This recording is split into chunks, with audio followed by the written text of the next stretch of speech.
Live, local and in the zone, and hanging out with these fine gentlemen. Is there fire? Where there's fire. Where there's fire, there's I think there's some fire smoke hanging out.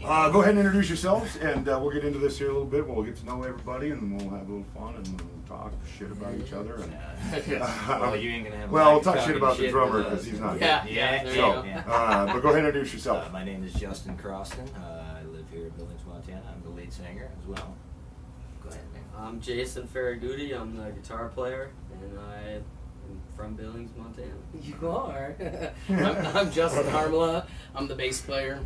I live here in Billings, Montana. Like to rock and roll. That's about it.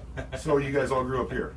No, not raised, technically. No. I was born in Livingston, and I grew up in Clyde Park, little itty bitty loogie hawk on the map. You know, just a little spit town, about 300 people, and kind of grew up almost at the base of the Crazy Mountains. So lived there until sixth grade or so, and then moved to Harlowton, and then from there to Roundup, graduated out of there, and then pretty much been in Billings ever since. So you just took like a step up as you went. Yeah, just went across the map. You know, Harlowton. I actually lived in Harlowton. My parents sat back and threw darts. You know, yeah, you just jumped. Getting closer. Go there. So then you got to the big city, because that was always the big city when I was growing up. Big city. Big city. My mom calls me her little city slicker. Yeah.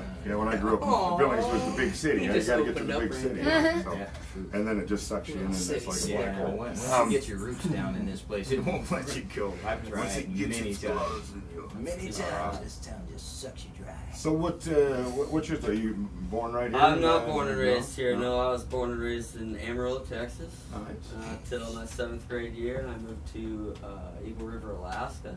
Wow. Okay. Lived there for 2 years, and my dad's job brought him down here to Billings in '92.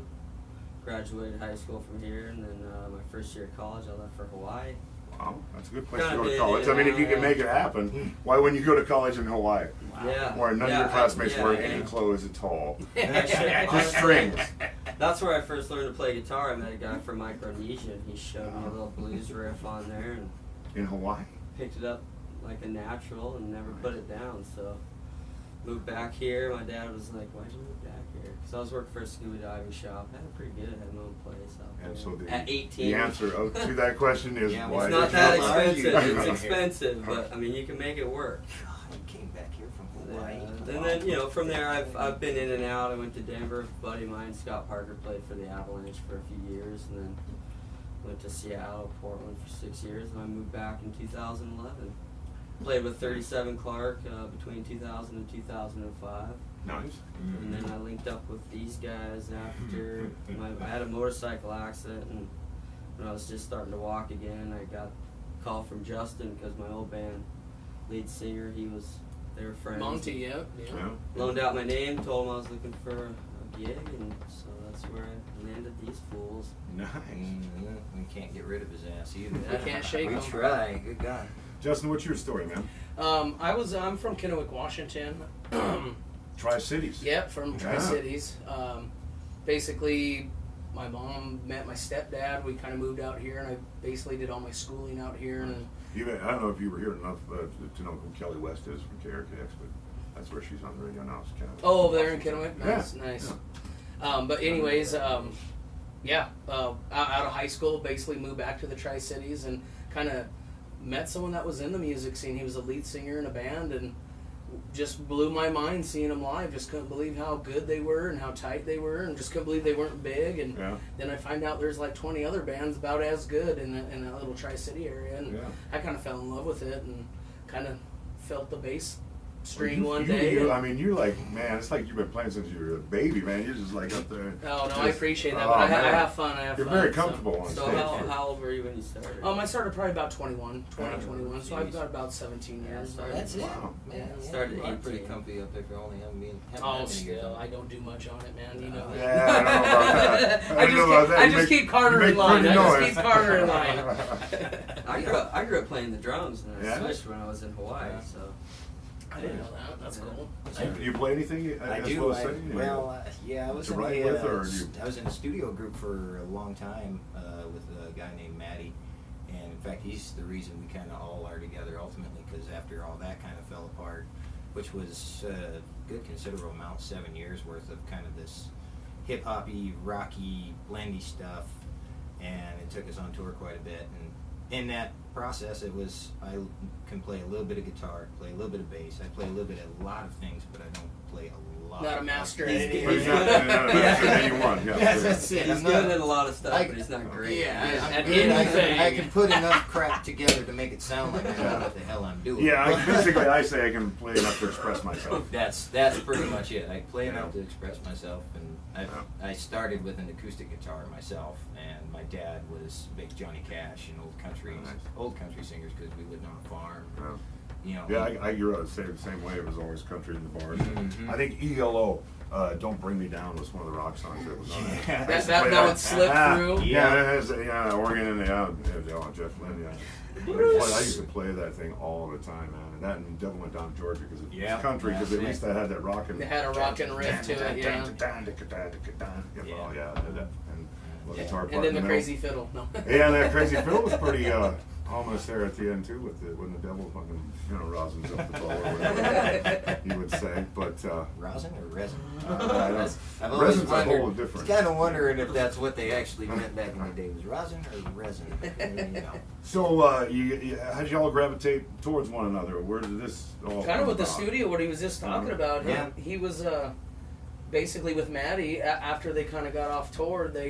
I knew Maddie from high school, and he kind of called me in to do some bass lines in the studio, which was kind of his basement setup. And I'd go over there, and we kind of just hang out. And when he said his partner was coming in to do tracks, this fella showed up, and he came in and blew up the microphone every time. And I was always in awe. And we, basically we kind of have some parties, and they'd have a CD release and stuff. So we'd all kind of get together, family-wise, eat basement parties, and hang out. And basically, what he was saying, Maddie got us all together to play in a band, actual live band, and we just didn't really. Yeah. It's a click. concept we've been working on for quite some time. It Right. just never actually came together. So when he finally was like, "Hey, I know some guys. They're looking for music work," he gave me a call, gave him a call, and Carter a call, and that's. We had another guitar player, Tony, that he brought in, and it just was an absolute clash of personalities, and just wild, crazy weirdness. So that kind of fell apart, and next thing I know, I get a call from him going, "Hey, you still want to do some work? We've got another guitar player we're willing to try out, and I'm gonna play with Carter if you want to come down and play." So, all right, yeah, come down. And threw some tongue twisters at him for a little bit, just because I used to be pretty good at those. But yeah, they won't let me go. We from dialed there. the knob back. That's They dialed it down. They're like, "No, I kind of wanted to go in someplace different anyway, because hip hop's not even really my thing. It's just something that I happen to be fairly good at, along with the production on a computer and all that recording. Kind of like me in country radio. There you go. Right. Don't tell anybody. Don't tell anybody. You don't tell anybody.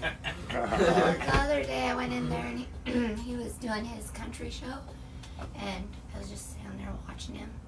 I go, I don't even know. Yeah, She's like, "Oh, man, that I despicable didn't look even know like, you." She slaps I her don't shit down. even know you. That's great. But anyway. Yeah, no. I think your best interest is your voice, and we're just breaking the surface on it.